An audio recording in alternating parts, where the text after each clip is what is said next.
Welcome to Who's Who of Houston's Asian American. I'm your host, Jimmy Ma. It's my pleasure today to have a very special guest, well-known attorney Jessica Chen. Hi. Jessica, thank you for coming on the show. I want to tell you a little bit about what we're doing here. We want to highlight Asian American historians that have contributed to society and also that could share their experience with the next generation. Could you tell our audience a little bit about your background?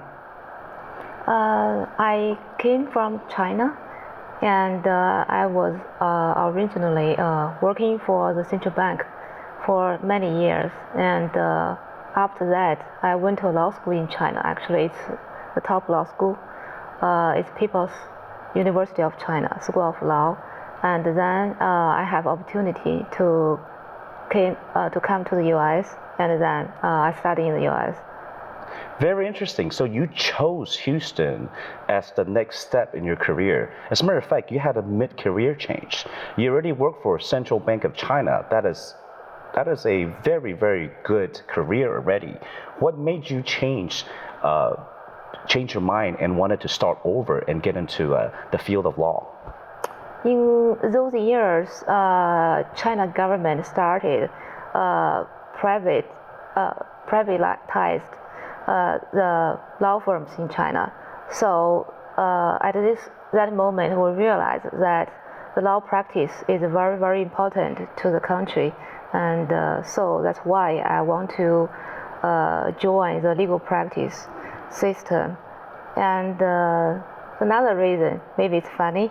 In those years, the President of the United States, President Clinton, and the Prime Minister of the UK, Tony Blair, they are all attorneys. So that's why it encouraged me to learn something about the Western law. Very good, very interesting. So because of Prime Minister Tony Blair and President Clinton, that made you aspire to do more because you feel like you could do more with law, especially with the changes that's going on in the East, in China, that you're able to do that. But for you to come from China, go to law school, come to US, go to law school again, and to make a life here on your own is not easy. You have a very successful practice, and your practice concentrates on, is it immigration law? Immigration law. And could you tell us a little bit about the clients, the type of cases you usually handle? Some of the cases I handled the green card application.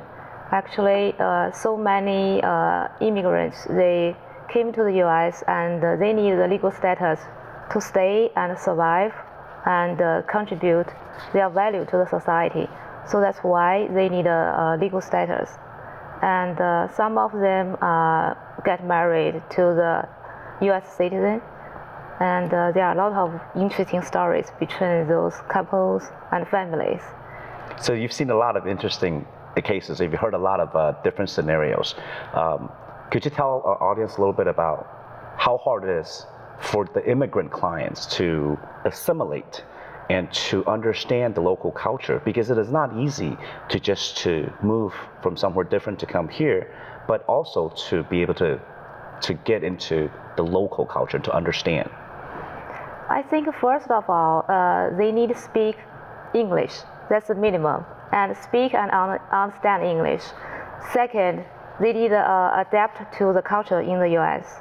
And even though they came from other countries, but living in the U.S., you have to know the rules and the habit and the culture and the communication. So they need adapted to the society.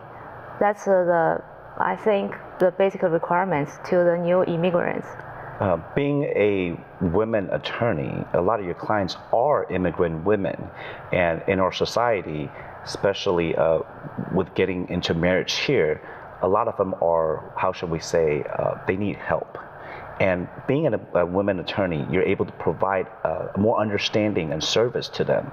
Could you tell us a little bit about what you could do for women immigrants?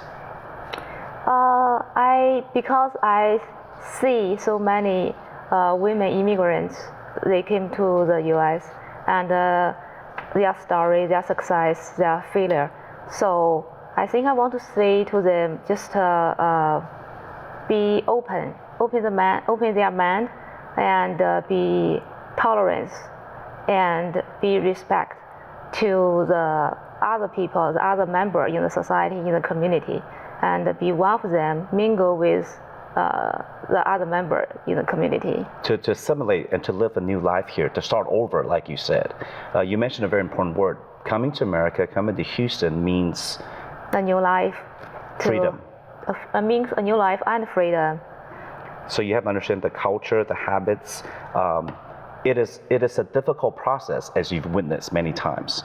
But you told us that it was very rewarding for them in the end, once they're able to learn the language, to put an effort to learn English, and then to learn the culture. You've mentioned that many times, that it is important for them to have that. Exactly. Once you be used to the culture and other social rules in the U.S., you will feel that you are free to go. Whatever you can reach, and just like a bird, you can fly in the sky. So that's the freedom. That's the most important thing in the world. I love it. Now, we talked about your background earlier, and this kind of ties into that. The reason why you left the field of finance to come into the field of law is also to be able to spread your own wings, to have freedom for yourself. And now you're giving that advice and the experience to help others. Basically, you're doing public service also, in addition to your practice. You also are very involved in the community. Could you tell us a little bit about what organizations you're involved in? Currently, I'm the member of four associations. The first one is Chinese Civic Center. I'm the member of the executive board. And the second is the Chinese Association of Professionals in Science and Technology. The third is the Shandong Fellow Association of Southern U.S. And the third one is the most recent one I just joined. Actually, this hasn't been officially set up, new association. It's called Chinese International Women Entrepreneur and Professional Association. Definitely a group that wants to support women and professionals at the same time. And by doing community service, by donating your time and to promote these interests, it also helps for your higher aspiration. What do you see yourself doing in 5 or 10 years? What is the next step for you in your success story? In my 5-year plan is I want to improve my legal practice. I want to be a very successful women attorney in the U.S. And the second, I want to provide some public service and contribute to the community and give back to the community. We understand that running for public office here in the States is very time-consuming and also a very big financial burden. By having that aspiration means that you want to do more than just what legally you could provide. We wish that we will see you in the ballot box soon, and we'll definitely want to have the support of all of Houston for you. Also, when we come back to talking about your motivation in the beginning, could you tell us a little bit more about your motivation into why legal practice is important to you? I think I want to help people. I want to help the people they are in the need to get some legal advice, and that's the motivation, I think. Another thing is I want to give some advice from as a foreigner to this country. Let this country accept the immigrants and accept their opinion, accept their contribution to this country. Have your background in finance, working for the central bank, helped you in your practice? I think so, because the companies, if the company they have problems, if they have some legal issues, and they come to me and looking for the legal advice. So the company's business is very complicated. Sometimes it involves the financial report and etc. So that's why my background, I think, will help me. Very interesting because finance and law are both very deep, and you need a lot of understanding to master both fields. For you to have both is very unique in your profession. Not many attorneys also have a background in finance. On top of that, you do immigration cases. Is there any other cases you take, or do you just specialize in immigration? I specialize in immigration, but also I work with other law firms to handle other area cases like the commercial litigation and real estate and will and trust and other cases. So, I know my advantage is I can speak Chinese and the English, and I know finance and law, both in China and in the US. But also, I know my disadvantage is, I am not grew up in the US, so I just work with other law firms to help my clients. Thank you, Jessica. Thank you guys for tuning in. We're going to go on a quick break, and don't forget to come back and we'll continue this very interesting interview.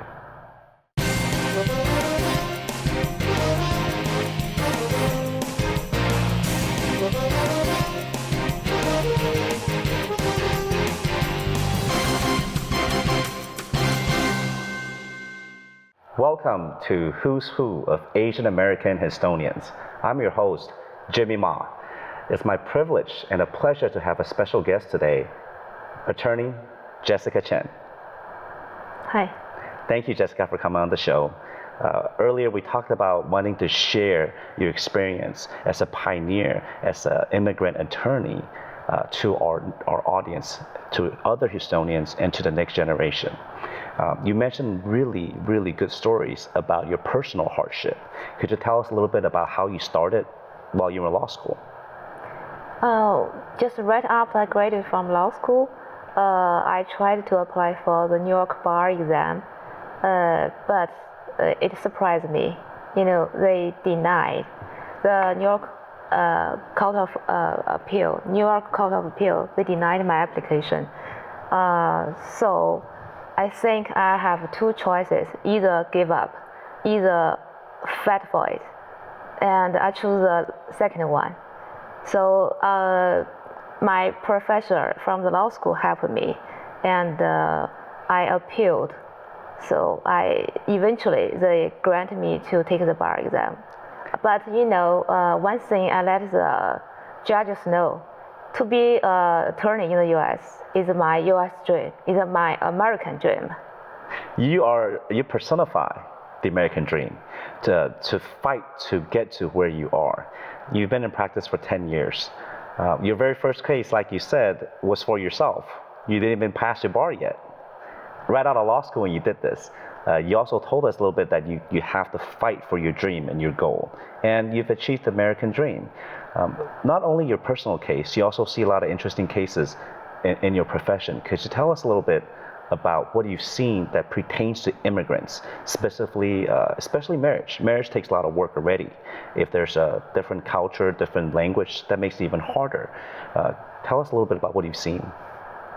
I have so many cases that people just get married with a U.S. citizen, and some of the story are happy story, and